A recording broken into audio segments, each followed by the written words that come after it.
சற்று நேரம் தியானிக்கும்படியாக எடுத்துக்கொண்ட வேத வசனங்கள் 1 யோவானுக்கு எழுதின புஸ்தகம் 2ஆம் அதிகாரம் 5, 6 வசனங்களை வாசிக்க கேட்போம். அவருடைய வசனத்தை கைக்கொள்ளுகிறவனிடத்தில் தேவ அன்பு மெய்யாக பூரணப்பட்டிருக்கும். நாம் அவருக்குள் இருக்கிறோம் என்பதை அதனாலே அறிந்திருக்கிறோம். அவருக்குள் நிலைத்திருக்கிறேன் என்று சொல்லுகிறவன் அவர் நடந்தபடியே தானும் நடக்க வேண்டும். ஜெபிப்போம். அன்பும் மகா கிருபையும் இரக்கம் நிறைந்த பரலோக பிதாவே, உம்மை நன்றியுள்ள இருதயத்தோடு ஸ்தோத்தரிக்கிறேன். தியானிக்கும்படியாக நீர் எங்களுக்கு கொடுத்த வசனங்களுக்காக உமக்கு ஸ்தோத்திரம். இந்த வசனங்கள் மூலமாக நீர் வெளிப்படுத்துகிற சத்தியங்கள் உம்முடைய ஜனங்களுக்கு ஆசீர்வாதமாக காணப்பட தேவன் தாமே அனுக்கிரகம் செய்தருளும். இயேசு கிறிஸ்துவின் இன்ப நாமத்தில் ஜெபிக்கிறேன் பரிசுத்தமுள்ள நல்ல பிதாவே, ஆமீன். அவருடைய வசனத்தை கைக்கொள்ளுகிறவனிடத்தில் தேவ அன்பு மெய்யாக பூரணப்பட்டிருக்கும். நாம் அவருக்குள் இருக்கிறோம் என்பதை அதனாலே அறிந்திருக்கிறோம். அவருக்குள் நிலைத்திருக்கிறேன் என்று சொல்லுகிறவன் அவர் நடந்தபடியே தானும் நடக்க வேண்டும். கர்த்தருடைய நாமத்திற்கு மகிமை உண்டாவதாக.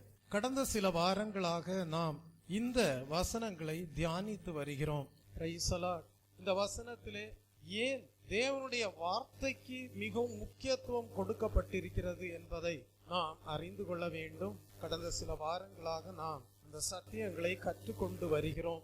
ஏன் அப்போஸ்தலனாகிய யோவான் மூலமாக தேவனுடைய ஆவியானவர் அவருடைய வசனத்தை கைக்கொள்ளுகிறவனிடத்தில் தேவ அன்பு மெய்யாக பூரணப்பட்டிருக்கும் என்று வெளிப்படுத்தி இருக்கிறார் என்றால் அதற்கான பதிலை நாம் கொலோசியருக்கு எழுதின புஸ்தகம் 3ஆம் அதிகாரம் 16ஆம் வசனத்திலே படிக்கிறோம். கிறிஸ்துவின் வசனம் உங்களுக்குள்ளே சகல ஞானத்தோடும் பரிபூர்ணமாக வாசமாயிருப்பதாக. அப்படியானால் கிறிஸ்துவின் வார்த்தைகள் யாருடைய வாழ்க்கையிலே சகல ஞானத்தோடும் பரிபூர்ணமாக 100% பரிபூர்ணமாக வாசமாயிருக்கிறதோ அவர்களுக்குள் தேவனுடைய அன்பு மெய்யாக பூரணப்பட்டிருக்கும் என்று படிக்கிறோம். அப்படியானால் முதலாவது 100% கிறிஸ்துவின் வார்த்தைகளை நீங்கள் உங்களுடைய உள்ளத்திலே வைத்திருக்க வேண்டும். அது சகல ஞானத்தோடும் தேவனுடைய வார்த்தைகளை உங்களுடைய உள்ளத்திலே வைத்து கொண்ட அனுபவமாக காணப்பட வேண்டும். இரண்டாவது, அந்த சகல ஞானத்தோடும் காணப்படுகிற கிறிஸ்துவின் வார்த்தைகளை நீங்கள் கைக்கொள்ளுகிறவர்களாக காணப்பட வேண்டும். 2 அனுபவங்களும் தான் உங்களுடைய வாழ்க்கையிலே தேவனுடைய அன்பை பூரணப்படுத்தக்கூடியதாக காணப்படும்.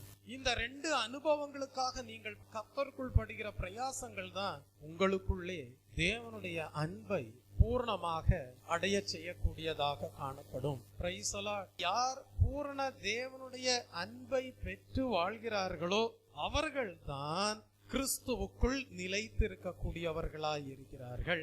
கிறிஸ்து அப்படிப்பட்டவர்களுக்குள் நிலைத்திருக்கக்கூடியவராய் இருக்கிறார். நீங்கள் கிறிஸ்துவுக்குள்ளும் கிறிஸ்து உங்களுக்குள்ளும் நிலைத்திருக்கக்கூடிய ஒரு அனுபவத்திற்குள் முன்னேறி செல்வதே தேவன் விரும்புகிற காரியமாய் இருக்கிறது. கர்த்தருடைய நாமத்திற்கு மகிமை உண்டாவதாக.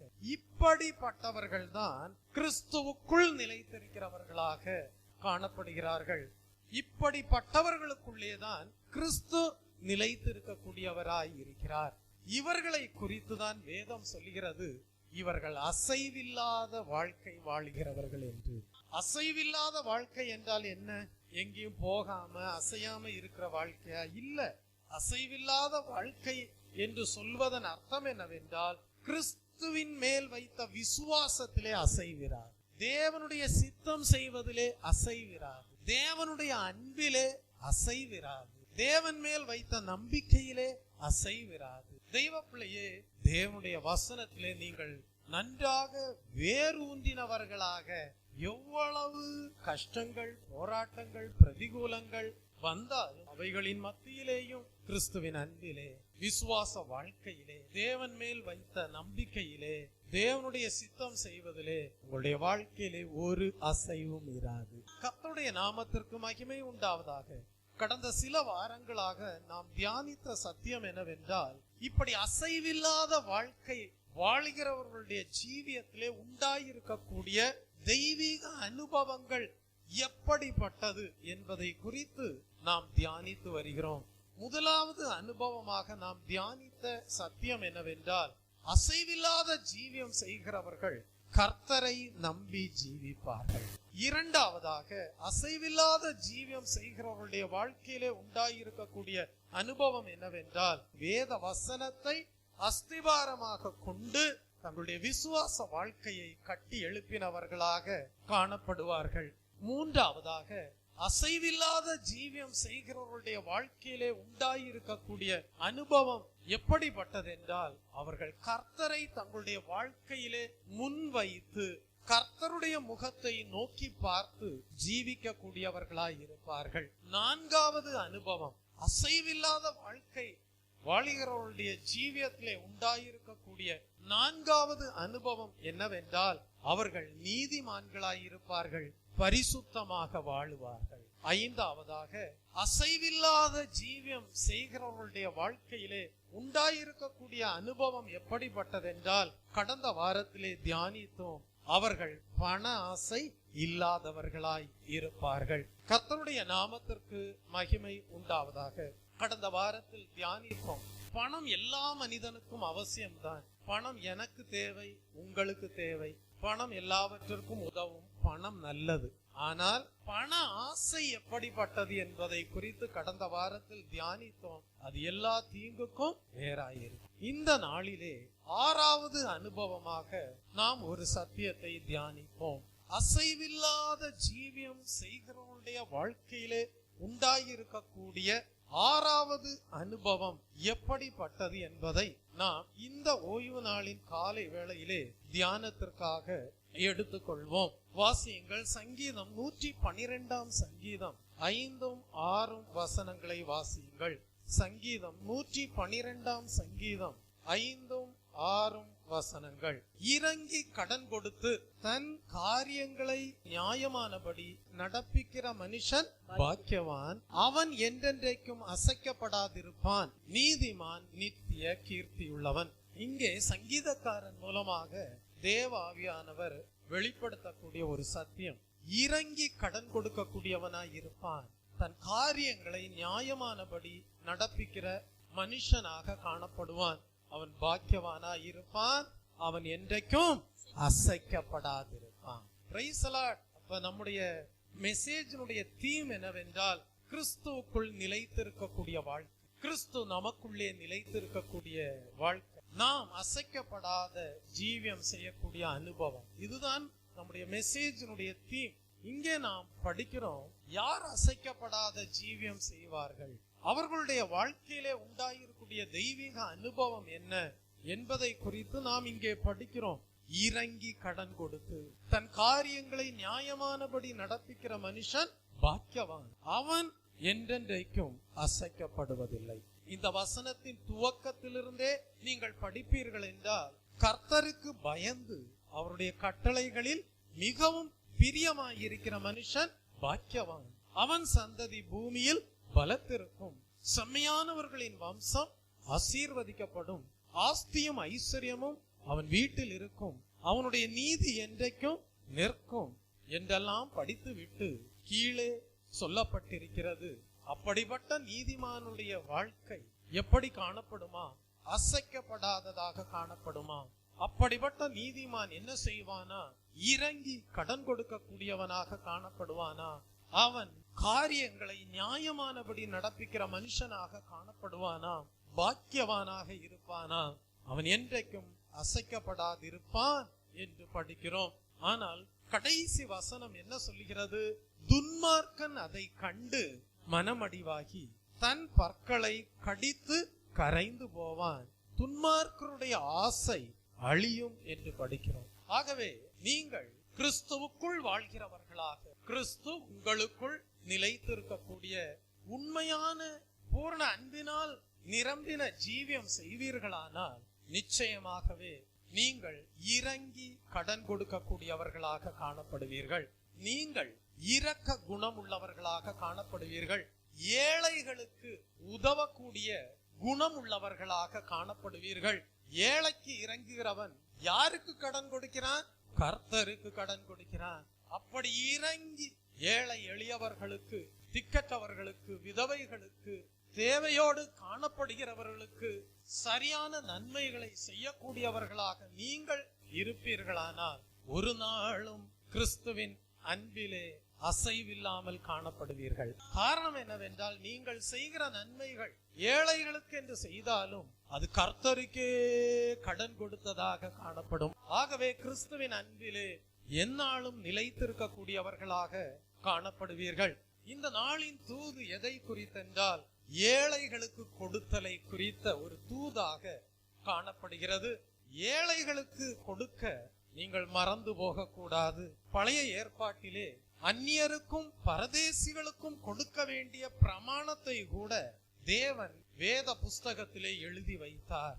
ஒரு வயலை அறுவடை செய்யும் போது முற்றிலும் எடுத்து விடாமல் ஏழைகளுக்கென்று சில கதிர்கட்டுகளை விட்டு வைக்க வேண்டும் என்றும், மரத்திலே கனிகள் உண்டாகும் போது அதை பறிக்கும் போது அந்நியருக்கும் பரதேசிகளுக்கும் என்று சிலவற்றை ஒதுக்கிவிட்டு வைக்க வேண்டும் என்று கர்த்தர் பழைய ஏற்பாட்டின் காலத்திலேயே சொல்லி, அவருடைய நாமத்திற்கு மகிமை உண்டாவதாக. நீதிமொழிகளின் புஸ்தகம் 21ஆம் அதிகாரம் 13ஆம் வசனத்தை நீங்கள் படிக்கும் போது, ஏழையின் கூக்குரலுக்கு தன் செவியை அடைத்துக் கொள்கிறவன் தானும் சத்தமிட்டு கூப்பிடும் போது கேட்கப்பட மாட்டான் என்று அங்கே எழுதப்பட்டிருக்கிறது. ஒரு ஏழை கூப்பிடும் போது நீ உன் செவியை அடைத்துக் கொள்வாயானால், நீயும் ஏதோ ஒரு சூழ்நிலையிலே சத்தமிட்டு கூப்பிடும் போது நீ யாரை நோக்கி கூப்பிடுகிறாயோ அவர்கள் உன் சத்தத்திற்கு செவி கொடுக்க மாட்டார்கள். ஆகவேதான் என்னுடைய போன்ல ஏதாவது ஒரு மிஸ்டு கால் இருந்தாவே நான் உடனே அதை பார்க்கும் போது சரியான சமயத்தில் அவர்களை தொடர்பு கொள்வதுண்டு.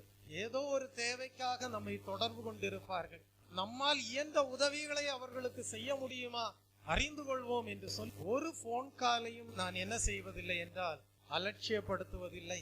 தெய்வ பிள்ளையே, இங்கே நாம் படிக்கிறோம், ஏழையின் கூக்குரலுக்கு தன் செவியை அடைத்துக் கொள்கிறவன் தானும் சத்தமிட்டு கூப்பிடும் போது கேட்கப்பட மாட்டான். தெய்வ பிள்ளையே, ஒரு ஏழை, ஒரு திக்கற்றவன், தன்னிடத்தில் குறைவுள்ளவனாக காணப்படுகிறவன் உங்களிடத்திலிருந்து உதவியை பெற்றுக்கொள்ள முடியும் என்று சொல்லி உங்களை நாடும் போது நீங்கள் அந்த சத்தத்திற்கு உங்களுடைய செவிகளை மூடிக்கொள்வீர்களானால், நீங்களும் உங்களுடைய ஒரு தேவைக்காக உதவி செய்கிறவர்களை நாடும் போது அவர்களும் உங்களுடைய தேவைக்கு செவியை மூடிக்கொள்ளக்கூடியவர்களாய் இருப்பார்கள். இதுதான் வேதம் சொல்லக்கூடிய சத்தியமாய் இருக்கிறது. கர்த்தர் வெளிப்படுத்துகிற சத்தியம் என்னவென்றால், நீ ஒரு ஏழைக்கு இறங்காதவனாய் இருக்கிறாய் என்றால் கர்த்தரும் உனக்கு இறங்க போவதில்லை. அதுதான் சத்தியம். அநேகருடைய வாழ்க்கை எப்படி காணப்படுகிறது என்றால், தங்களுடைய இருதயத்தை அவர்கள் கடினப்படுத்திக் கொள்கிறார்கள். கர்த்தரிடத்திலிருந்து வரக்கூடிய ஆசீர்வாதங்களை அவர்கள் நஷ்டப்படுத்தி விடுகிறார்கள். கர்த்தர் ஆசீர்வதிக்கிறார், ஆனால் அந்த ஆசீர்வாதங்களை தங்களை நாடி வரக்கூடிய ஏழைகளுக்கு அவர்கள் கொடுப்பது கிடையாது. ஆகவேதான் கர்த்தர் கொடுக்கக்கூடிய ஆசீர்வாதங்களை அநேக நஷ்டப்படுத்தி விடுகிறார்கள். வேதத்தில் ஆகான் என்கிற ஒரு மனிதனை குறித்து நாம் படிக்கிறோம். அந்த ஆகானுடைய தகப்பன் பெயர் என்ன தெரியுமா? கர்மி என்று எழுதப்பட்டிருக்கிறது. ஆகானுடைய தகப்பனாருடைய பெயர் கர்மி என்று எழுதப்பட்டிருக்கிறது. உங்கள் எல்லாருக்கும் தெரியும், கர்மி என்கிற தமிழ் சொல்லுக்கு என்ன அர்த்தம்? கஞ்சன், பிசினித்தனம் பண்ணுகிறவன். இதுதான் கர்மி என்கிற தமிழ் பெயருக்கு அர்த்தமாக காணப்படுகிறது. தெய்வ பிள்ளையே, வேதத்தில் உள்ள கர்மியின் குமாரன் ஆகான், அவன் சுயநலமாக காணப்பட்டான். பாபிலோனிய சால்வையையும் பொன்னையும் வெள்ளியையும் எடுத்து அவன் தன்னுடைய கூடாரத்தில் ஒளித்து வைத்துக் கொண்டான் என்று படிக்கிறோம். ஆகவே கடைசியில் என்ன நடந்தது? அவனும் அவனுடைய குடும்பமும் கல்லெறியுண்டு மரிக்க வேண்டியதாய் இருந்தது. தெய்வ பிள்ளையே, ஆகவே நீங்கள் ஆகானை போல காணப்பட வேண்டாம். அந்த கர்மியின் குமாரனாகிய ஆகானை போல காணப்பட வேண்டாம். நீங்கள் ஆகான்களை பிறப்பிக்கக்கூடிய கர்மிகளை போல காணப்பட வேண்டாம். நீங்கள் தோல்வியை பிறப்பிக்கக்கூடிய ஆகானை போல காணப்பட வேண்டாம். இப்படிப்பட்ட ஆகான் இருந்தபடியினால்தான் இஸ்ரவேல் ஜனங்கள் முன்னேற முடியாமல் போனது. கர்த்தருடைய நாமத்திற்கு மகிமை உண்டாவதாக. இன்றைக்கும் கர்த்தருடைய ஊழியம் தடைபடுவதற்கு காரணம் என்ன தெரியுமா? கர்த்தருடைய ஊழியத்தில் குறைவு உண்டாயிருப்பதற்கு காரணம் என்ன தெரியுமா? ஆவிக்குரிய உலகத்தில் இருக்கும் கர்மிகள் தான்.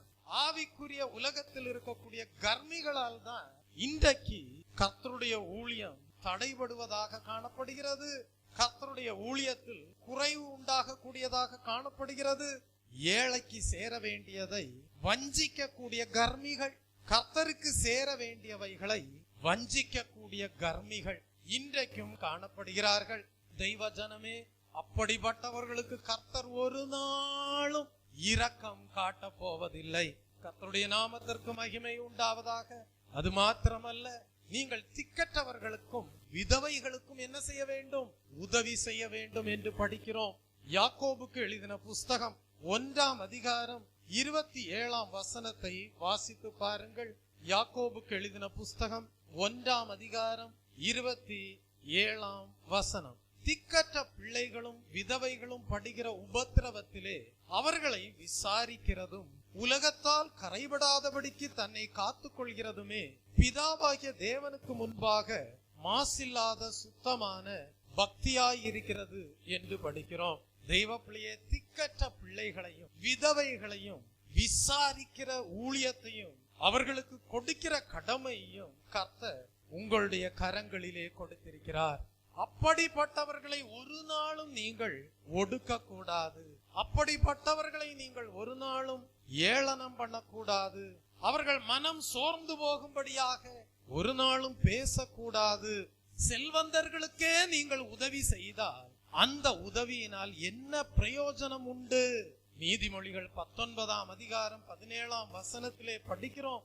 ஏழைக்கு இறங்குகிறவன் கர்த்தருக்கு கடன் கொடுக்கிறான். ஒரு செல்வந்தனுக்கே நீங்கள் உதவி செய்து கொண்டிருந்தால் அந்த உதவியினால் என்ன பிரயோஜனம் உண்டு?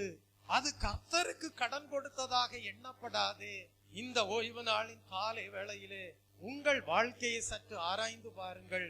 ஒரு பணக்கார மனிதன், ஒரு செல்வந்தன், உங்களை அதிகமாக நேசிக்க கூடிய ஒரு மனிதன் உங்களை தேடி வருகிறான். நான் என்னுடைய மணி பர்ஸை வீட்டிலே மறந்து வைத்து விட்டு வந்து விட்டேன், எனக்கு ஒரு 10 ரூபாய் வேண்டும் என்று சொல்லி உங்களை அணுகுவானே. ஆனால் நீங்கள் மிகவும் சந்தோஷப்பட்டு, பணக்கார மனிதன் நம்மிடத்தில் ஒரு 10 ரூபாய் கேட்டு வந்திருக்கிறான், மணி பர்ஸை வீட்டிலே மறந்து வைத்து விட்டு வந்திருக்கிறான் என்று சொல்லி சந்தோஷத்தோடு என்ன சொல்லுவீர்கள்? 10 ரூபாய் அல்ல, 100 ரூபாயாக வைத்துக் கொள்ளுங்கள் என்று கொடுப்பீர்கள்.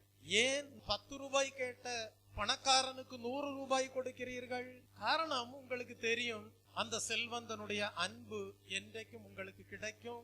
நீங்கள் எப்பொழுது அந்த செல்வந்தனை தேடி போனாலும் உங்களுக்கு உதவி செய்வான் என்கிற எண்ணத்தோடு, அவனுக்கு உதவி செய்யக்கூடிய ஒரு சந்தர்ப்பம் கிடைத்து விட்டதே என்கிற மகிழ்ச்சியோடு 10 ரூபாய் கேட்கிற செல்வந்தனுக்கு நீங்கள் 100 ரூபாய் கொடுப்பீர்கள். ஆனால் அதே நேரம் ஒரு ஏழை மனிதன் உங்களிடத்தில் வந்து எனக்கு ஒரு 10 ரூபாய் வேண்டும் என்று கேட்டால் நிச்சயமாகவே நீங்கள் எப்படி யோசிப்பீர்கள் என்றால், இவனுக்கு 10 ரூபாய் கொடுப்பதினால் எனக்கு என்ன பிரயோஜனம் என்றுதான் யோசிப்பீர்கள். ஆகவேதான் கர்த்தர் இங்கே ஒரு சத்தியத்தை வெளிப்படுத்துகிறார். நீ செல்வந்தனுக்கு கொடுத்த 100 ரூபாயினாலே அது அவ்வளவு பிரயோஜனமாயிராது. ஏதோ ஒரு தேவைக்காக நீ உதவி செய்திருந்தால் அது நல்லது.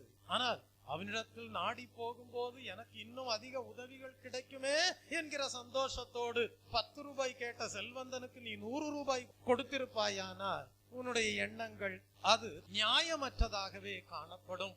ஏனென்றால் அந்த செல்வந்தனுக்கு அப்பொழுது தேவைப்பட்டது வெறும் 10 ரூபாய். ஆனால் ஒரு ஏழை மனிதன் உன்னை தேடி வந்து ஒரு 10 ரூபாய் கேட்கும் போது நீ அந்த ஏழை மனிதனுக்கு ஒரு 100 ரூபாய் கொடுப்பாயானால் அதுதான் நீ கர்த்தருக்கு அதிகமாக செய்த நற்குணமாக நியாயமானதாக காணப்படும். அங்கேதான் நீ பரலோக ராஜ்யத்தில் பொக்கிஷங்களை சேர்த்து வைக்கிறாய். அப்படிப்பட்ட ஏழைகளுக்கு உதவி செய்யக்கூடிய அனுபவத்தின் மூலமாக தான் நீ கர்த்தருக்கு கடன் கொடுக்கக்கூடிய பாக்கியசாலியாக மாறுகிறாய். ஆகவே தெய்வ பிள்ளையே, ஒவ்வொரு திக்கற்ற பிள்ளையையும் விதவையையும் நீங்கள் பார்க்கும் போது அவர்கள் மூலமாக கர்த்தர் உங்களிடத்தில் கடன் கேட்கிறார் என்பதை மறந்து போக வேண்டாம். அது மாத்திரமல்ல, நீங்கள் அவர்களுக்கு கொடுப்பதை கர்த்தர் திரும்ப உங்களுக்கு கொடுப்பதாக வாக்கு பண்ணி இருக்கிறார். நீங்கள் கொடுத்ததை கர்த்தர் உங்களுக்கு திரும்ப கொடுப்பார். கர்த்தருடைய நாமத்திற்கு மகிமை உண்டாவதாக. ஏன் தரித்திரருக்கு சுவிசேஷம் அறிவிப்பதற்காக அன்றைக்கு இயேசு கிறிஸ்துவுக்கு ஒரு படகு தேவையாய் இருந்தது. அந்த படகை இயேசு கிறிஸ்து பயன்படுத்தின பிறகு, பிரசங்கம் பண்ணும்படியாக பயன்படுத்தின பிறகு, அந்த படகை வெறும் படகாக விட்டு செல்லவில்லை. அங்கிருந்த 2 படகுகளும் நிரம்பத்தக்கதாக ஏராளமான மீன்களை கொடுத்தார். நீ கர்த்தருக்கு எதை கொடுக்கிறாயோ அதுதான் உன் வாழ்க்கையிலே ஆசீர்வாதமாயிருக்கும். அதுதான் உன் வாழ்க்கையிலே பிரயோஜனம் உள்ளதாயிருக்கும். நீ கர்த்தருக்கு எதை கொடுத்தாயோ அதுதான் உன் வாழ்க்கையை நிறைவுள்ளதாக மாற்றும். நீ கர்த்தருக்கு கடன் கொடுக்கும்படியாக ஏழைகளுக்கு உதவி செய்தாயா? நீ கர்த்தருக்கு கடன் கொடுக்கும்படியாக திக்கற்ற பிள்ளைகளுக்கு உதவி செய்தாயா? நீ கர்த்தருக்கு கடன் கொடுக்கும் வண்ணமாக விதவைகளுக்கு, உத்தம விதவைகளுக்கு நீ உதவி செய்தாயா?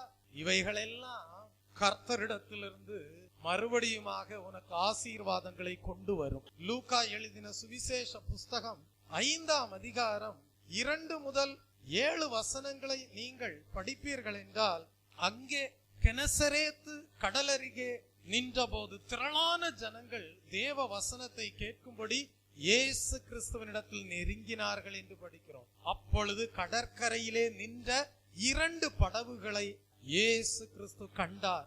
மீன் பிடிக்கிறவர்கள் அவைகளை விட்டிறங்கி வலைகளை அலசி கொண்டிருந்தார்கள். அப்பொழுது இயேசு கிறிஸ்து என்ன செய்கிறார்? அந்த படகு அவருக்கு அவசியமாய் இருந்தது, சுவிசேஷத்தை பிரசங்கிக்கும்படியாக. ஆகவே இயேசு கிறிஸ்து அந்த படகுகளில் ஒன்றில் ஏறினார். அது யாருடையதாயிருந்தது? சீமோனுடையதாயிருந்தது. அதை கரையிலிருந்து சற்றே தள்ளும்படி இயேசு கிறிஸ்து அவனை கேட்டுக்கொண்டார். அந்த படவில் உட்கார்ந்து ஜனங்களுக்கு போதகம் பண்ணினார். இயேசு கிறிஸ்து என்ன செய்கிறார் என்றால், சீமோன் பேதுருடைய படவிலே ஏறி பிரசங்கம் பண்ணுகிறார் ஜனங்களுக்கு. அந்த நற்கிரியை வீண் போகவில்லை. காரணம் என்னவென்றால், ராம் முழுவதும் பேதுரு மீன் பிடிக்கும்படியாக பிரயாசப்பட்டு ஒன்றும் கிடைக்காமல் வலைகளை அலசி கொண்டிருந்த சமயமாக காணப்பட்டது. அந்த சமயத்திலே தான் இயேசு கிறிஸ்து பேதுருடைய படகை ஜனங்களுக்கு பிரசங்கிக்கும்படியாக பயன்படுத்துகிறார். சீமோன் பேதுரு அதற்கு தடை விதிக்கவில்லை. சீமோன் பேதுரு உற்சாகமாக அந்த படவை இயேசு கிறிஸ்துனுடைய ஊழியத்திற்கென்று கொடுப்பதை நாம் பார்க்கிறோம். ஆகவேதான் கர்த்தருக்கென்று உதவி செய்த அந்த நற்கிரியை சீமோன் பேதுருடைய வாழ்க்கையிலே ஆசீர்வாதங்களை கொண்டு வந்தது. இயேசு கிறிஸ்து தம்முடைய ஊழியத்தை முடித்த பிறகு, ஜனங்களுக்கு பிரசங்கத்தை பண்ணி முடித்த பிறகு, இயேசு கிறிஸ்து சொல்லுகிறார், ஆழமாக போய் வலையை வீசுங்கள் என்று சொல்லுகிறார். சீமோன் பேதுரு அந்த வார்த்தைகளுக்கு கீழ்ப்படிந்த போது வலை கிழியும்படியான படவு நிறைய மீன்களை பெற்றுக் கொள்வதற்கு ஏதுவாக காணப்பட்டது. தெய்வ பிள்ளையே, நீங்கள் கர்த்தருக்காக எதை கொடுக்கிறீர்களோ அது உங்களுக்கு ஆசீர்வாதங்களை கொண்டு வரும். நீங்கள் ஏழைகளுக்கு எதை கொடுக்கிறீர்களோ அது கர்த்தருக்கே கடன் கொடுக்க கூடியதாக காணப்படுகிறபடியால் அது உங்களுடைய வாழ்க்கையிலே ஆசீர்வாதங்களை கொண்டு வரும். காரணம், கர்த்தருக்கு கொடுத்ததை அவர் திரும்ப கொடுக்கிறார். திக்கற்ற பிள்ளைகளுக்கு, விதவைகளுக்கு நீங்கள் என்ன உதவிகளை செய்தீர்களோ அது உங்களுடைய வாழ்க்கையிலே ஆசீர்வாதங்களை கொண்டு வரும். காரணம், அந்த உதவிகள் அனைத்தும் நீங்கள் கர்த்தருக்கே கடன் கொடுத்ததாக எண்ணப்படுகிறது. கர்த்தருடைய நாமத்திற்கு மகிமை உண்டாவதாக. இன்றைக்கு ஏன் அநேகருடைய வாழ்க்கையிலே ஆசீர்வாத குறைவு காணப்படுகிறது என்றால், ஏன் அவர்கள் தெய்வ பிள்ளையே பலவிதமான வியாதிகளோடு காணப்படுகிறார்கள் என்றால், இன்றைக்கு ஏன் அநேகர் வாழ்க்கையிலே சமாதானம் இல்லாமல் காணப்படுகிறார்கள் என்றால், இன்றைக்கு ஏன் அநேகர் கிறிஸ்துவின் அன்பினால் நிரம்பின சந்தோஷத்தோடு வாழ இயலாதவர்களாக காணப்படுகிறார்கள் என்றால், அவர்கள் உண்மையாகவே நன்மை செய்ய வேண்டிய ஏழைகளுக்கு, நன்மை செய்ய வேண்டிய விதவைகளுக்கு, நன்மை செய்ய வேண்டிய திக்கற்ற பிள்ளைகளுக்கு அவர்கள் உதவி செய்யாதவர்களாகவே காணப்படுகிறார்கள். இந்த நாளிலே ஒரு நல்ல தீர்மானம் பண்ணுங்கள். கர்த்தாவே, உண்மையான தேவையோடு காணப்படுகிறவர்களுக்கு கர்த்தாவே நாங்கள் எங்களுக்கு நீர் கொடுத்த ஆசீர்வாதங்களிலே நன்மை செய்ய கிருபை தாரும் என்று நீங்கள் வேண்டிக் கொள்ளுங்கள். நீதிமொழிகளுக்கு எழுதின புஸ்தகம் 3ஆம் அதிகாரம் 27ஆம் வசனத்தை படிக்கும் போது, நன்மை செய்யும்படிக்கு உனக்கு திராணி இருக்கும் போது அதை செய்யத்தக்கவர்களுக்கு செய்யாமல் இராதே என்று படிக்கிறோம். நன்மை செய்யும்படி உனக்கு திராணி இருக்கும் போது அதை செய்யத்தக்கவர்களுக்கு செய்யாமல் இராதே. அப்படியானால் தெய்வ ஜனமே, அநேகர் உங்களிடத்தில் நன்மையை எதிர்பார்க்கிறார்கள், அநேகர் உங்களிடத்தில் உதவியை எதிர்பார்க்கிறார்கள். உங்களால் முடிந்தவரை அவர்களுக்கு நீங்கள் கொடுத்து உதவ வேண்டும். ஒருபோதும் உங்கள் மனதை, இருதயத்தை நீங்கள் கடினப்படுத்திக் கொள்ள கூடாது. உங்கள் கைகளை நீங்கள் மூடிக்கொள்ளாதிருங்கள். ஜனங்கள் உங்களை நோக்கி வருகிறார்கள் என்றால் அது கர்த்தர் உங்களுக்கு பாராட்டின கிருபையாயிருக்கிறது. அதை நினைத்து நீங்கள் கனியுள்ளவர்களாக காணப்பட வேண்டும். யோசித்து பாருங்கள், ஒரு கனியுள்ள மரம் எங்கே காணப்படுகிறதோ அதை நோக்கிதான் எதிர்பார்ப்புகளோடு பறவைகள் பறந்து வருகிறது. கனியுள்ள விருட்சம் இல்லை என்றால் அது பயனற்றதாக காணப்படும். கனியுள்ள மரங்களையே பறவைகளும் கூட நாடி பறந்து வரக்கூடியதாக காணப்படுகிறது. ஒரு பாழும் கிணறு இருக்கிறது என்றால், தண்ணீர் இல்லாத கிணறு காணப்படுகிறது என்றால் அதை தேடி யாரும் வருவது கிடையாது. ஆனால் தண்ணீருள்ள கிணற்றை நோக்கி ஜனங்கள் மகிழ்ச்சியோடு புறப்பட்டு வருவார்கள். தண்ணீருள்ள கிணற்றை போலவும் கனியுள்ள மரத்தை போலவும் உங்கள் வாழ்க்கை காணப்பட வேண்டும். ஜனங்கள் உங்களிடத்தில் சில நன்மைகள் உண்டாயிருக்கிறது, அதை பெற்றுக்கொள்ள வேண்டும் என்று நாடி வரும்போது நீங்கள் கனியுள்ள மரத்தை போல கனிகளை கொடுக்க வேண்டும். தண்ணீருள்ள கிணற்றை போல நீங்கள் நன்மை செய்கிறவர்களாக காணப்பட வேண்டும். கர்த்தருடைய நாமத்திற்கு மகிமை உண்டாவதாக. இப்படிதான் அந்தந்த காலத்திலே உங்களால் முடிந்த உதவிகளை மற்றவர்களுக்கு செய்ய வேண்டும். அதுதான் கர்த்தருக்காக உற்சாகமாக கொடுக்கக்கூடிய அனுபவமாய் இருக்கிறது. அப்பொழுது கர்த்தர் உங்களுடைய கிணற்றில் நீரூற்று வற்றாதபடி நிரம்பி வழிய செய்வார். அப்பொழுது கர்த்தர் உன் வாழ்க்கையை இன்னும் அதிக கனி உள்ளதாக காணப்படும்படியாக சுத்தம் பண்ணி எரு போட்டு பராமரிக்க கூடியவராய் இருப்பார். கர்த்தருடைய நாமத்திற்கு மகிமை உண்டாவதாக. இன்றைக்கு அநேகருடைய வாழ்க்கையை நாம் கவனிக்கும் போது, ஏன் தங்களுடைய உறவினர்களுக்கே அவர்கள் நன்மை செய்வது கிடையாது?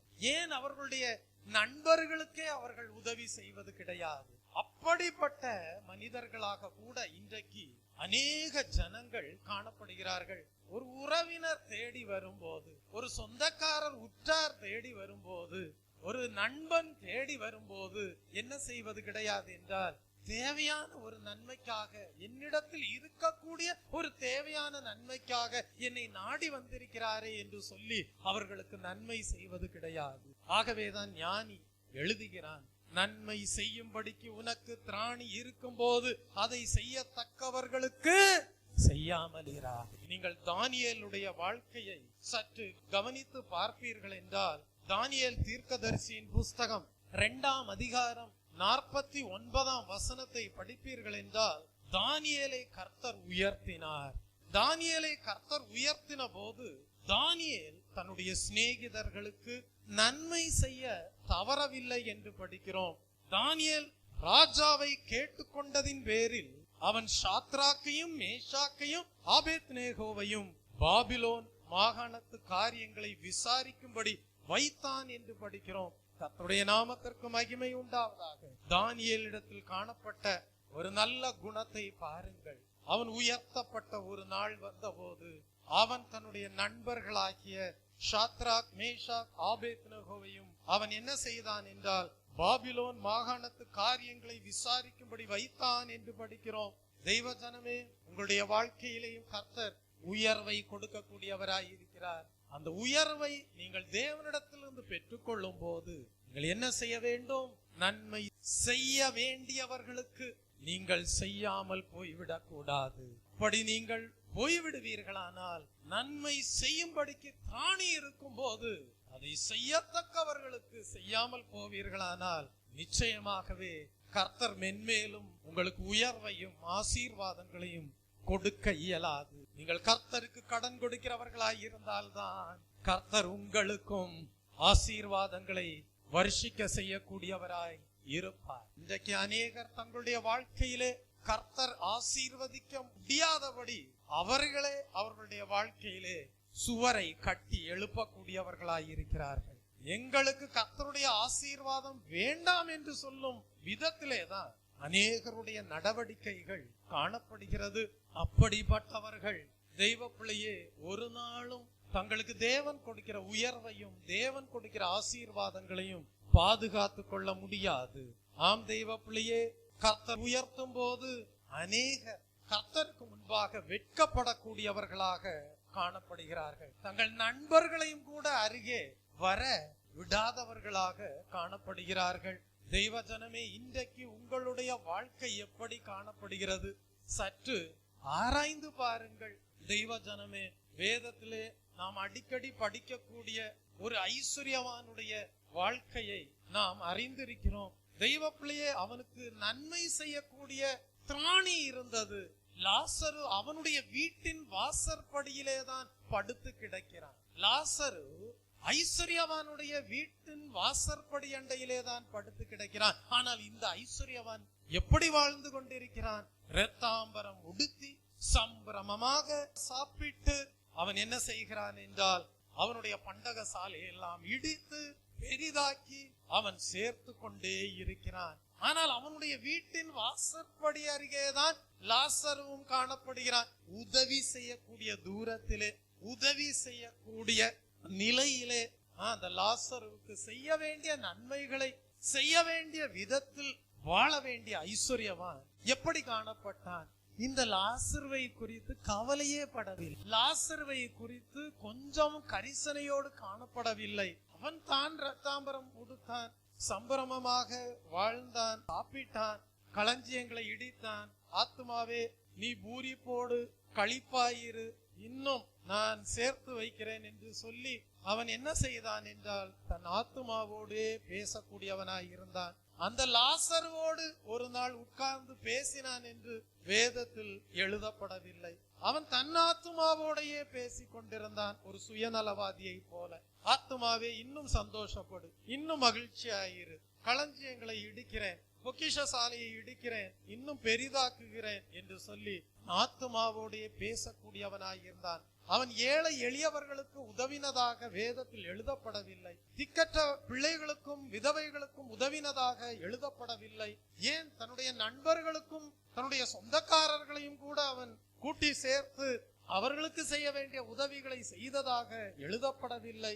அவன் நன்மை செய்யும்படி அவனுக்கு திராணி இருந்த போது அதை செய்யத்தக்கவர்களுக்கு செய்ததாக வேதம் கூறவில்லை.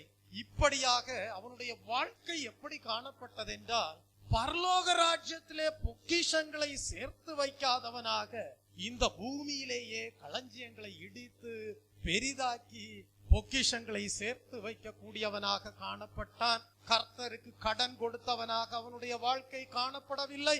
ஆகவேதான் கர்த்தர் அவனுடைய ஜீவியத்தை கண்டபோது மதிகேடனே என்று சொல்வதற்கு ஏதுவாக காணப்பட்டது. அவருடைய நாமத்திற்கு மகிமை உண்டாவதாக. இன்றைக்கு உங்களுடைய ஜீவியம் எப்படி காணப்படுகிறது? இன்றைக்கு உங்களுடைய வாழ்க்கை எப்படி காணப்படுகிறது? இந்த ஐஸ்வர்யவானுடைய வாழ்க்கையை போல காணப்படுகிறதா, அல்லது அந்த தானியேலுடைய வாழ்க்கையை போல காணப்படுகிறதா? தெய்வ பிள்ளையே, இன்றைக்கு உங்களுடைய வாழ்க்கை எப்படி காணப்படுகிறது? அந்த ஐஸ்வர்யவானுடைய வாழ்க்கையை போல காணப்படுகிறதா, அல்லது அந்த பேதுருடைய வாழ்க்கையை போல காணப்படுகிறதா? இன்றைக்கு உங்களுடைய வாழ்க்கை எப்படி காணப்படுகிறது? தெய்வ பிள்ளையே, நிரம்பி வழியக்கூடிய நீரூற்று கொண்ட கிணறை போல உங்கள் வாழ்க்கை காணப்படுகிறதா? கனி தரக்கூடிய ஒரு விருட்சமாக உங்கள் வாழ்க்கை காணப்படுகிறதா, அல்லது அந்த ஆகானை போல உங்களுடைய வாழ்க்கை காணப்படுகிறதா? அந்த கர்மியுடைய வாழ்க்கையை போல உங்கள் வாழ்க்கை காணப்படுகிறதா? உங்களை காண்கிறவர்கள் இவன் ஒரு கஞ்சன், இவன் ஒரு பிசினித்தனம் பண்ணுகிறவன் என்று சொல்வதற்கு ஏதுவாக உங்கள் வாழ்க்கை காணப்படுகிறதா? சற்று ஆராய்ந்து பாருங்கள். அசைவில்லாத வாழ்க்கை. யாருடைய வாழ்க்கையிலே தேவனுடைய அன்பு பூர்ணப்பட்டிருக்கும்? யார் கிறிஸ்துவுக்குள்ளாக நிலைத்திருப்பார்கள்? யாருடைய ஜீவியத்திலே கிறிஸ்து நிலைத்திருக்க கூடியவராய் இருப்பார்? தெய்வ பிள்ளையே இறங்கி கடன் கொடுத்து தன் காரியங்களை நியாயமானபடி செய்கிறவன் அசைக்கப்படுவதில்லை. கர்த்தருடைய நாமத்திற்கு மகிமை உண்டாவதாக. ஆனால் என்ன நடந்தது? காலம் மாறினது. பின்பு இதே ஐஸ்வர்யவான் லாசருவின் விரல்களிலிருந்து விழும் ஒரு சொட்டு தண்ணீருக்காக ஏங்க வேண்டியதாய் இருந்தது. பரிதாபம். அந்த ஐஸ்வர்யவான் முன்பே கொடுக்காதபடியினால் இப்பொழுது ஒரு துளி தண்ணீர் கூட அவனுக்கு கிடைக்கவில்லை. தெய்வ பிள்ளையே, இதுதான் வாழ்க்கை. காலம் மாறும், சூழ்நிலைகள் மாறும். இன்றைக்கு நீ எப்படி இருக்கிறாய்? கர்த்தருக்கு கடன் கொடுக்க கூடியவனாய் இருக்கிறாய். காலங்கள் மாறும். தெய்வ பிள்ளையே, இந்த ஐஸ்வர்யவானுடைய வாழ்க்கையிலே காலம் மாறினது.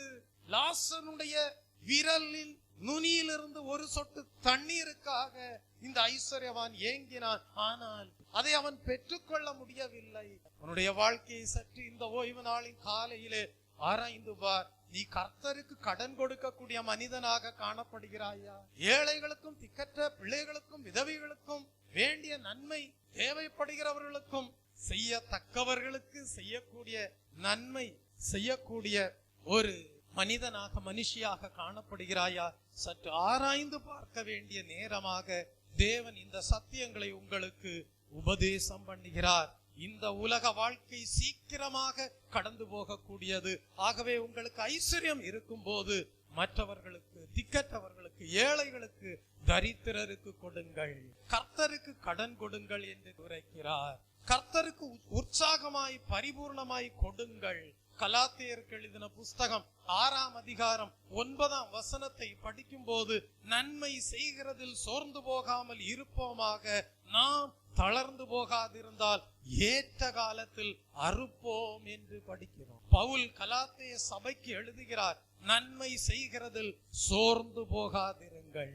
நீங்கள் அப்படி சோர்ந்து போகாமல் தளர்ந்து போகாதிருந்தால் ஏற்ற காலத்தில் அறுப்பீர்கள். கர்த்தருடைய நாமத்திற்கு மகிமை உண்டாவதாக. உங்களால் முடிந்த நற்கிரியைகளை செய்யுங்கள். மத்தேயு 5ஆம் அதிகாரம் 16ஆம் வசனத்திலே படிக்கிறோம், மனுஷர் உங்கள் நற்கிரியைகளை கண்டு பரலோகத்தில் இருக்கக்கூடிய உங்கள் பிதாவை மகிமைப்படுத்தும்படி உங்கள் வெளிச்சம் அவர்கள் முன்பாக பிரகாசிக்க கடவது என்று எழுதப்பட்டிருக்கிறது. உங்கள் நற்கிரியைகளை கண்டு பரலோகத்தில் இருக்கக்கூடிய உங்கள் பிதாவை மகிமைப்படுத்தும்படி உங்கள் வெளிச்சம் அவர்கள் முன்பாக பிரகாசிக்க கடவது என்று எழுதப்பட்டிருக்கிறது. இன்றைக்கு உங்களுடைய வாழ்க்கையை காண்கிறவர்கள் பரலோகத்தில் இருக்கக்கூடிய பிதாவை உங்கள் வாழ்க்கை நிமித்தமாக மகிமைப்படுத்துவதற்கு ஏதுவாக காணப்படுகிறதா? உங்கள் நற்கிரியைகளை கண்டு நீங்கள் ஆராதிக்கிற பரலோக தேவனை மகிமைப்படுத்துவதற்கு ஏதுவாக உங்கள் வாழ்க்கை காணப்படுகிறதா? அப்படி உங்கள் வெளிச்சம் அவர்கள் முன்பாக பிரகாசிக்க கூடியதாக காணப்படுகிறதா? சற்று ஆராய்ந்து பாருங்கள். உங்களால் முடிந்த அளவுக்கு முக்கியமாக விசுவாசிகளுக்கு நீங்கள் நன்மை செய்ய வேண்டும்.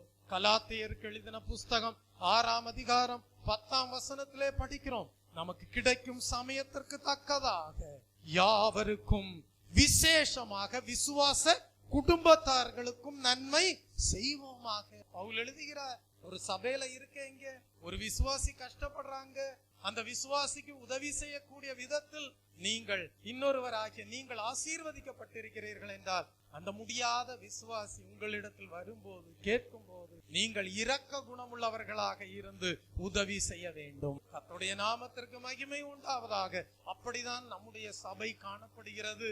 முடியாமல் வருகிறவர்களை ஏற்றுக்கொள்கிறோம், அடைக்கலம் கொடுக்கிறோம். அவர்கள் கொஞ்சம் ஆசீர்வதிக்கப்படும் வரைக்கும் அவர்களுக்கு நாம் தங்குவதற்கு இடம் கொடுக்கிறோம், உணவு கொடுக்கிறோம். தெய்வ பிள்ளையே, அவர்களுக்கு வஸ்திரங்களை வாங்கி கொடுக்கிறோம். சபை அந்த நற்பணிகளை விசுவாசிகளுக்கு செய்யக்கூடியதாகவே காணப்படுகிறது. அது ஊழியக்காரர் மாத்திரமல்ல, விசுவாசிகளுக்குள்ளே நீங்கள் ஒருவர் குறைவுபட்டிருப்பதை காணும் போது மற்ற ஆசீர்வாதங்களை பெற்ற விசுவாசிகள் அவர்களுக்கு இறங்கி கடன் கொடுத்து உதவி செய்ய வேண்டும். அப்படிப்பட்டவர்களை கர்த்தர் ஒரு நாள் கைவிட மாட்டார். அப்படி கொடுக்கிறவர்களை கர்த்தர் நிறைவுள்ளவர்களாக ஆசீர்வாதத்தின் மேல் நன்மையை பெற்றுக் கொள்ளும்படியாக செய்வார். கர்த்தருடைய நாமத்திற்கு மகிமை உண்டாவதாக. நீங்கள் செய்யும் நன்மைகளை எப்படி செய்ய வேண்டும்? அந்தரங்கமாக செய்ய வேண்டும். எப்படி செய்யணும்? அந்தரங்கமாக செய்ய வேண்டும். மற்றவர்கள் பார்க்கும்படியாக செய்யக்கூடாது. உன் வலது கை கொடுப்பதை இடது கை அறியக்கூடாது. வாசியுங்கள், மத்தேயு 6ஆம் அதிகாரம் 3ஆம் வசனத்தை படியுங்கள். நீயோ தர்மம் செய்யும் போது உன் தர்மம் அந்தரங்கமாயிருப்பதற்கு உன் வலது கை செய்கிறதை உன் இடது கை அறியாதிருக்க கடவது என்று படிக்கும். நீ தர்மம் செய்யும் போது மற்றவர்கள் பார்க்க வேண்டும், மற்றவர்கள் புகழ வேண்டும், மற்றவர்கள் உன்னை உயர்வாக எண்ண வேண்டும் என்கிற நோக்கத்தோடு நீ தர்மம் செய்யக்கூடாது. நீ செய்கிற தர்மம், நீ செய்கிற உதவி தேவன் மாத்திரமே அறியும் விதமாக நீ வலது கையை வைத்து கொடுக்கும் போது அது எவ்வளவு என்று இடது கை அறியாத அளவுக்கு நீ அள்ளி அள்ளி கொடுக்க வேண்டும். அவருடைய நாமத்திற்கு மகிமை உண்டாவதாக. அப்படிப்பட்டவர்களை அந்தரங்கத்திலே காண்கிற தேவன் வெளியரங்கமாக அப்படிப்பட்டவர்களை ஆசீர்வதிப்பார். Praise the Lord. மத்தேயு எழுதின சுவிசேஷ புஸ்தகம் 5ஆம் அதிகாரம் 42ஆம் வசனத்தை படிக்கும் போது அங்கே சொல்லப்பட்டிருக்கிறது, உன்னிடத்தில் கேட்கிறவனுக்கு கொடு, உன்னிடத்தில் கடன் வாங்க விரும்புகிறவனுக்கு முகம் கோணாதே. கர்த்தருடைய நாமத்திற்கு மகிமை உண்டாவதாக. உன்னிடத்தில் கேட்கிறவனுக்கு கொடு, உன்னிடத்தில் கடன் வாங்க விரும்புகிறவனுக்கு முகம் கோணாதே. கர்த்தருடைய நாமத்திற்கு மகிமை உண்டாவதாக. செய்யத்தக்கவர்களுக்கு செய்ய வேண்டிய நன்மைகளை நீங்கள் செய்யும் போது கர்த்தருக்கு கடன் கொடுக்கிறீர்கள், கொடுத்ததை கர்த்தர் உங்களுக்கு கொடுப்பார். Praise the Lord. கர்த்தருடைய நாமத்திற்கு மகிமை உண்டாவதாக. ஆகவேதான் அப்போஸ்தலர் 20ஆம் அதிகாரம் 35ஆம் வசனத்திலே படிக்கிறோம், வாங்குகிறதை பார்க்கிலும் கொடுக்கிறதே பாக்கியம் என்று கர்த்தராகிய இயேசு கிறிஸ்து உரைத்தார். அந்த வார்த்தைகளை நீங்கள் நினைத்துக் கொள்ளுங்கள். தேவனுக்கு கொடுப்பது நமக்கு ஒரு பெரிய பாக்கியமாக காணப்படுகிறது. ஏனென்றால் தேவனுடைய சேவை பாக்கியமான ஒரு சேவை. கர்த்தருக்கு கொடுக்கிற நம்மை நிச்சயமாகவே அவர் பாக்கியவான்களாக்குகிறார். உங்களுக்கு தெரியுமா, உலகத்திலேயே மிக பெரிய பணக்காரராக வாழ்ந்தவர் அமெரிக்காவில் உள்ள ராக்பெல்லர். அவர் இளமையிலேயே மிகவும் சுறுசுறுப்பானவராக காணப்பட்டார், மிகவும் பலனுள்ளவராக இருந்தார். சிறு வயதிலிருந்தே ஒரு பெரிய செல்வந்தனாகிவிட வேண்டும் என்கிற ஆசை அவருக்குள் வெறியாக காணப்பட்டது. ஆகவே அவர் என்ன செய்தார்? அவருக்கு இருந்த சமயத்தை எல்லாம் செலவழித்து, மூளை அறிவை எல்லாம் பயன்படுத்தி, உடல் உழைப்பை எல்லாம் கொட்டி அவர் உழைக்கக்கூடியவராயிருந்தார். அவர் விரும்பினபடியே அவர் தன்னுடைய 33வது வயதில் கோடீஸ்வரரானார். 43வது வயதில் உலகத்தில் உள்ள மிகப்பெரிய கம்பெனியை நிர்வகித்து திறமையாக நடத்தக்கூடியவராக காணப்பட்டார். தன்னுடைய 53வது வயதில் உலகத்திலேயே மிகப்பெரிய பணக்காரர் என்று அவர் அழைக்கப்பட்டார். இரவும் பகலும் பணம் சம்பாதிப்பதுதான் அவருடைய வாழ்க்கையாக காணப்பட்டது. ஆனால் அவர் அதை சம்பாதித்தாரே தவிர அதை யாருக்கும் கொடுக்க அவர் பிரியப்படவில்லை.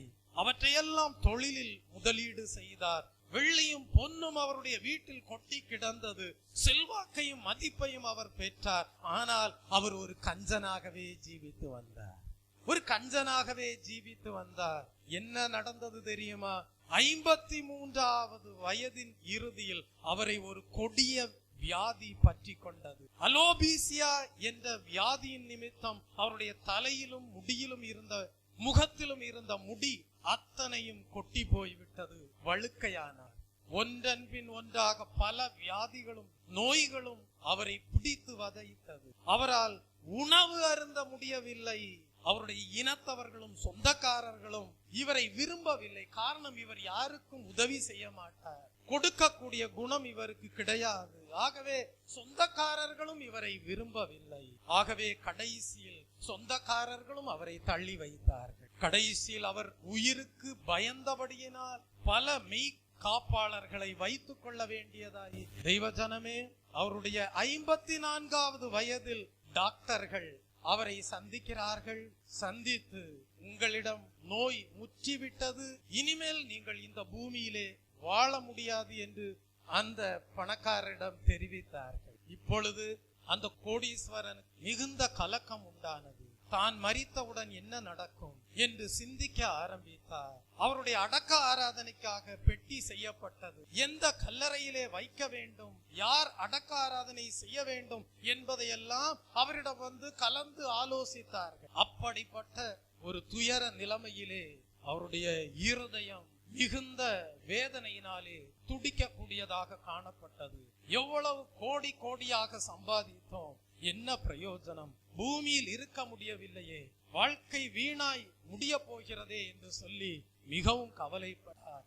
இரவும் பகலும் பாடுபட்டு உழைத்ததினால் பலன் என்ன, உழைக்காத மற்றவர்கள் அதை அனுபவிக்க போகிறார்களே என்று நினைத்து எண்ணி அவர் மிகவும் கலங்கினவராக காணப்பட்டார். அந்த வேளையிலேதான் ஒரு கிறிஸ்தவ போதகர் அந்த கோடீஸ்வர தொழில் அதிபரை சந்தித்து கிறிஸ்துவையும் அவருடைய அன்பையும் கல்வாரியின் பெரும் நன்கொடையையும் அவருக்கு விவரித்து சொன்னார். அந்த வார்த்தைகள் அந்த கோடீஸ்வரருடைய இருதயத்தை தொட்டது. அடுத்த நாள் காலையிலே அவர் ஒரு புதிய மனிதனாக எழும்பினார். தன்னுடைய செல்வங்களை எல்லாம் பல ஆலயங்களுக்கும் சபைகளுக்கும் மனப்பூர்வமாக அள்ளி அள்ளி கொடுத்தார். ஏழைகளுக்கும் மனப்பூர்வமாக உதவி செய்தார். என்ன நடந்தது? வெகு விரைவாக ராக்பெல்லர் தர்மஸ்தாபனம் என்கிற ஒரு ஸ்தாபனத்தை அதன் மூலமாக வியாதியற்றோருக்கு, நோயாளிகளுக்கு அவர் உதவி செய்ய ஆரம்பித்தார். மருத்துவமனைகளை ஏற்படுத்தினார். அந்த ஸ்தாபனத்தின் மூலமாக தான் அநேக மருந்து வகைகளும் பென்சிலின் போன்ற விலை மதிக்க முடியாத மருந்தும் கண்டுபிடிக்கப்பட்டது. அவர் தன்னுடைய செல்வத்தையும் பணத்தையும் அள்ளி கொடுக்க கொடுக்க மிகுந்த உற்சாகம் உள்ளவரானார். ஒரு குழந்தையை போல சந்தோஷப்பட்டு களி கூர்ந்தார். வாழ்க்கை அவருக்கு இனிமையானதாக ஆரம்பித்தது. 54ஆம் வயதில் மரணத்தை எதிர்பார்த்த அவருக்கு கர்த்தர் ஒரு புதிய இருதயத்தை கொடுத்தார்.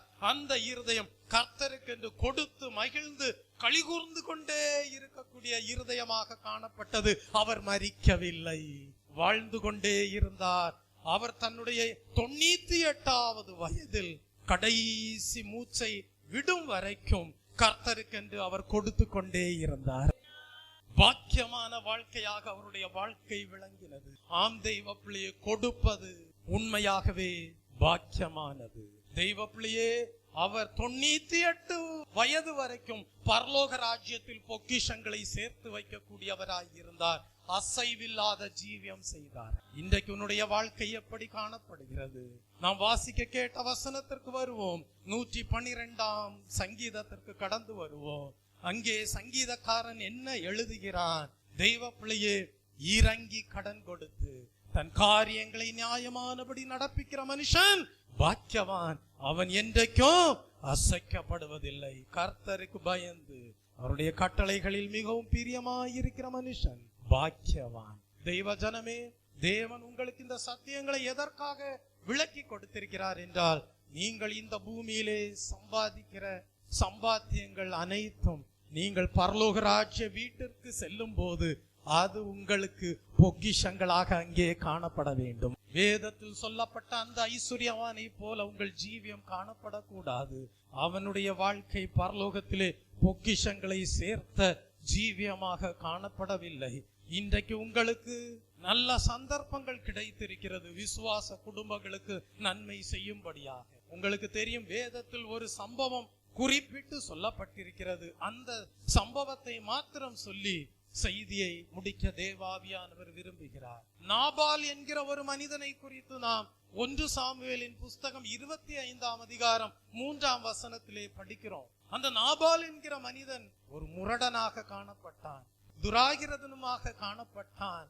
அவனது மனைவியும் அவனது வேலைக்காரரும் அவனை பேலியாளின் மகன் என்றுதான் அழைக்கக்கூடிய விதத்திலே அவன் ஒரு பொல்லாத மனிதனாக காணப்பட்டான். பேலியாளின் மகன் எபிரேய மொழியில் ஒன்றுக்கும் உதவாதவன் என்று அர்த்தம். அப்படிப்பட்ட நிலையிலே நாபால் என்கிற மனிதன் ஒரு முரடனாக காணப்பட்டான், துராகிரதனுமாக காணப்பட்டான்.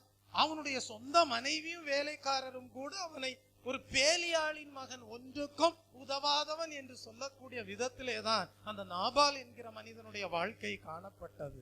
அவன் நன்மையை வெறுக்கக்கூடியவனாக காணப்பட்டான். தேவனுக்கு விரும்பத்தகாத விதத்தில் அவன் செயல்படக்கூடியவனாக காணப்பட்டான். தெய்வ பிள்ளையே, அந்நாட்களில் பேலியாளின் மகன் என்று ஒருவனை அழைக்க வேண்டுமானால் அவன் எப்படிப்பட்டவன் தெரியுமா?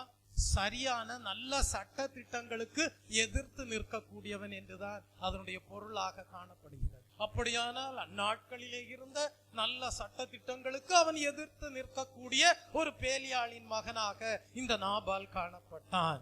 ஆனால் அந்நாட்களிலே அவன் மிகவும் வசதி படைத்த மனிதனாக காணப்பட்டான். அவனுக்கு 3000 ஆடுகள் காணப்பட்டது, 1000 வெள்ளாடுகள் இருந்தது.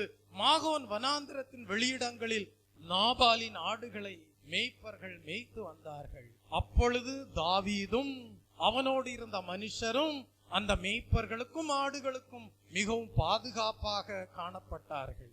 ஆகவே இந்த நாபால் என்ன செய்திருக்க வேண்டும் என்றால், தன்னுடைய ஆட்டு மந்தைக்கு மிகவும் பாதுகாப்பாக இருக்கக்கூடிய தாவீதுக்கும் அவனுடைய வேலையாட்களுக்கும் உரிய மரியாதை கொடுத்திருக்க வேண்டும், அவர்களுக்கு நன்மை செய்திருக்க வேண்டும் தெய்வ பிள்ளையே. ஆனால் இந்த நாபால் அப்படி காணப்படவில்லை. மயிர் கத்திரிக்கக்கூடிய நாள் என்று சொல்லும் போது அது விசேஷித்த நாள், ஆடுகளுக்கு மயிர் கத்திரிக்கக்கூடிய நாள். அந்நாட்களிலே தாவீதுக்கும் அவனுடைய வேலைக்காரர்களுக்கும் நாபால் தானே முன்வந்து உதவி செய்திருக்க வேண்டும். ஆனால் அவன் சுயநலமாக காணப்பட்டான். நாபால் சுயநலமாக முரட்டாட்டமாக நடந்து கொண்டான் என்று நாம் அறிந்து கொள்கிறோம். தெய்வ பிள்ளையே, ஒரு சந்தர்ப்பத்தில் தாவீது தானே சில நன்மைகளை நாபாலிடத்தில் எதிர்பார்த்த வேளையிலே நாபால் அந்த சந்தர்ப்பங்களிலேயும் முரட்டாட்டமாக காணப்பட்டான், நன்மை செய்யவில்லை. ஆகவே தாவீது முடிவெடுத்தான். என்ன முடிவெடுத்தான்? நாபாலின் வாழ்க்கைக்கு ஒரு முற்றுப்புள்ளி வைக்க எண்ணி தாவீது தன்னுடைய மனுஷரோடு கூட நாபாலை அழிப்பதற்காக புறப்படுகிறான். அப்பொழுதுதான் வழியிலே யார் தாவீதை சந்திப்பதென்றால், அந்த முரடனாயிருந்த பேலியாளின் மகனாயிருந்த நாபாலுடைய மனைவி அபிகாயில் தாவீதை வழிமறித்து சந்திக்கிறாள். சந்தித்து என்ன செய்தாள் என்றால், தாவீதற்கும் அவனுடைய மனுஷருக்கும் 200 அப்பங்களையும் 2 துருத்தி திராட்சரசத்தையும் சமையல் செய்யப்பட்ட 5 ஆடுகளையும் வறுத்த பயறு திராட்சை வற்றல் அத்திப்பழ அடைகள் இவைகளையெல்லாம் எடுத்துக்கொண்டு தாவீதை சந்தித்தாள் என்று படிக்கிறோம். மத நிமித்தமாக அபிகாயே தன்னுடைய புருஷனாகிய நாபாலுடைய உயிரை காப்பாற்றிக் கொள்வதற்கு ஏதுவாக இருந்தது. தெய்வ பிள்ளையே, கர்த்தரும் நாபாலின் இரத்தத்தை தாவீது சிந்தாதபடி தாவீதை பாதுகாத்தார். ஆனால் ஒன்று தெரியுமா? இந்த நாபால் கர்த்தருக்கு நன்றி உள்ளவனாக இராமல் போனபடியால், பசித்தவர்களுக்கு நன்மை செய்யாமல் போனபடியினால், ஆனால் அவன் எப்படி காணப்பட்டான்? ராஜ விருந்து உண்டவனாக வெறித்திருந்தான் என்று படிக்கிறோம். 1 சாமுவேலின் புஸ்தகம் 25ஆம் அதிகாரம் 36ஆம் வசனத்திலே படிக்கிறோம். நாபாலோ அவன் கர்த்தருக்கு நன்றி உடையவனாக இல்லாமல், பசித்தவர்களுக்கு நன்மை செய்யாமல் ராஜ விருந்துக்கொப்பான விருந்துண்டு வெறித்திருந்தான் என்று படிக்கிறோம். இது நிமித்தமாக என்ன நடந்தது?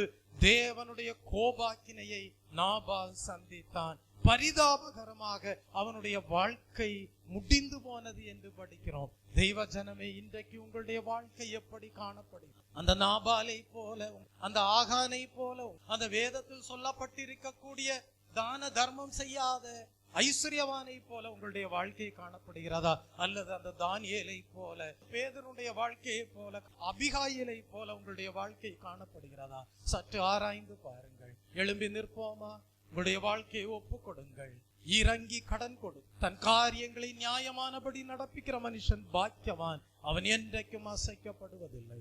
யார் நன்மை செய்கிறார்களோ அவர்கள் தான் கிறிஸ்துவின் அன்பில் நிலைத்திருக்கக்கூடியவர்களாய் இருப்பார்கள். யார் கர்த்தருக்கு கடன் கொடுக்கிறார்களோ அவர்கள்தான் தங்களுக்குள்ளே கிறிஸ்து நிலைத்திருக்கிறார் என்பதற்கு சாட்சியாக விளங்குவார்கள். ஏழைக்கு திக்கற்ற பிள்ளைகளுக்கு உதவுகிறாயா? விதவைகளுக்கு செய்ய வேண்டிய நன்மைகளை செய்கிறாயா? உனக்கு திராணி இருக்கும் போது செய்யத்தக்கவர்களுக்கு செய்ய வேண்டிய நன்மைகளை தேவனுக்கு பிரியம் உண்டாகும்படியாக, பரலோக ராஜ்யம் அங்கீகரிக்கும்படியாக, நீ ஆசீர்வாதங்களை பெற்றுக்கொள்ளும்படியாக நன்மை செய்கிறாயா? சற்று ஆராய்ந்து பார், உன் வாழ்க்கை எப்படி காணப்படுகிறது என்று. நீ கர்த்தருக்கு பயந்து கர்த்தருடைய கட்டளைகளில் மிகவும் பிரியமாய் இருக்கிற மனுஷனாக, பாக்கியவானாக காணப்பட வேண்டுமானால் நீ பாக்கியமான மனுஷனாக காணப்பட வேண்டுமானால், கிறிஸ்து உனக்குள்ளாகவும் நீ கிறிஸ்துவுக்குள்ளாகவும் நிலைத்திருக்கக்கூடிய ஜீவியம் செய்ய வேண்டுமானால், நீ ஒரு அசைவில்லாத வாழ்க்கை வாழ வேண்டுமானால், இறங்கி கடன் கொடுத்து உன் காரியங்களை நியாயமானபடி நடக்கிற மனுஷனாக காணப்பட வேண்டும். அப்பொழுது நீ பாக்கியவானாய் இருப்பாய், ஒரு நாளும் அசைக்கப்படுவதில்லை. ஆனால் துன்மார்க்கன் அதை கண்டு மனமடிவாகி தன் பற்களை கடித்து கரைந்து போவான். துன்மார்க்கருடைய ஆசை அழியும் என்று படிக்கிறோம். நீ ஒரு நீதிமானாக, நீ ஒரு பரிசுத்தவானாக காணப்பட வேண்டும். நல்ல விசுவாச வாழ்க்கை காணப்பட வேண்டும். தேவ அன்பு உனக்குள்ளாக பூர்ணப்பட்டிருக்க வேண்டும். தேவனுடைய வார்த்தைகள் உன் இருதயத்திலே காணப்பட வேண்டும். நீ தேவனுடைய வார்த்தைகளை முழுமையாக கைக்கொள்ள வேண்டும். நீ கிறிஸ்துவுக்குள்ளாக இருக்கிறாய் என்பதை, கிறிஸ்துவின் அன்பை நீ நன்மை செய்வதன் மூலமாகவும் வெளிப்படுத்தி நீ வாழ வேண்டும். ஒரு நாளும் நீ அசைக்கப்படுவதில்லை. இன்றைக்கு அநேகருடைய வாழ்க்கை அசைந்து போவதற்கு காரணம் என்ன? அவர்கள் செய்ய வேண்டிய நன்மைகளை செய்ய வேண்டியவர்களுக்கு செய்யாமல் போகிறபடியால் அவர்களுடைய வாழ்க்கை கிறிஸ்துவின் அன்பிலே நிலைத்திருக்கக்கூடிய வாழ்க்கையாக காணப்படுவதில்லை. கிறிஸ்துவும் அவர்களுக்குள்ளாக நிலைத்திருப்பதில்லை. அவர்களுடைய விசுவாச வாழ்க்கையிலே அசைவு உண்டாகிறது. தேவ சித்தம் செய்கிற அனுபவங்களிலே அசைவு உண்டாகிறது. கிறிஸ்துவின் அன்பிலே நிலைத்திருக்க முடியாமல் போய்விடுகிறது. தேவன் மேல் வைத்திருக்கிற நம்பிக்கையிலே அசைவு உண்டாகிறது.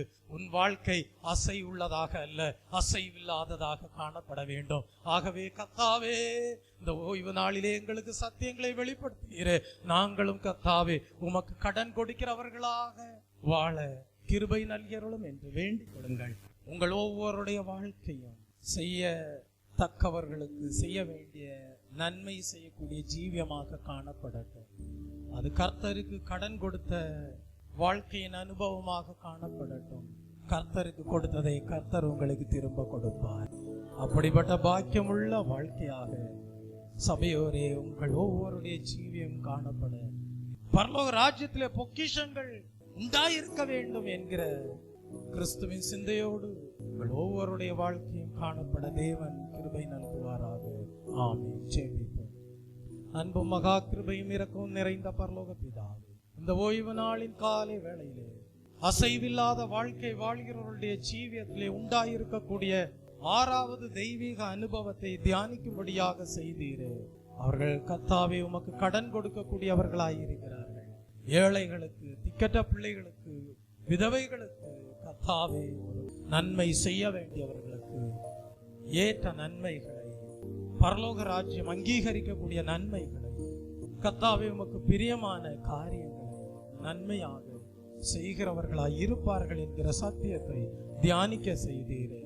சத்தியத்தின்படி நடக்கிற உத்தம மார்க்கத்தார் பாக்கியவான்கள் என்று சொன்னீரே. கேட்ட சத்தியத்தின்படி உம்முடைய ஜனங்கள் வாழ தேவன் தாமே கிருபை நல்கிறோம், ஆசீர்வதிக்கிறோம். எல்லா துதி கன மகிமை யாவும் உமக்கே செலுத்துகிறோம். மீட்பர் இயேசு கிறிஸ்துவின் இன்ப நாமத்தில் ஜெபிக்கிறேன் பரிசுத்தமுள்ள நல்ல பிதாவே, ஆமென். என் ஆத்துமாவே கர்த்தரை ஸ்தோத்தரி, என் முழு உள்ளமே அவருடைய பரிசுத்த நாமத்தை ஸ்தோத்தரி. என் ஆத்துமாவே கர்த்தரை ஸ்தோத்தரி, அவர் செய்த சகல உபகாரங்களையும் மறவாதே. ஆமென். நம்முடைய கர்த்தராகிய இயேசு கிறிஸ்துடைய கிருபையும் பிதாவாகிய தேவனுடைய அன்பும் பரிசுத்த ஆவியானவருடைய அந்யோன்ய ஐக்கியமும் இன்றும் என்றும் சதா காலங்களிலும் நம் அனைவரோடும் நம்முடைய குடும்பங்களோடும் சபையாரோடும் இருப்பதாக. ஆமென். ஆமென். தேவன் என் அடைக்கலமே, என் கோட்டையும் மரணம் அவர். அவர் சத்தியம் பரிசயம் கேடகமாம், என் நம்பிக்கையும் அவரே. அவர் சத்தியம் பரிசயம் கேடகமாம், என் நம்பிக்கையும் அவரே. அவர் சட்டையின் கீழ் அடைக்கலம் புகழை சிறகுகளால் போடுவார். அவர் சட்டையின் கீழ்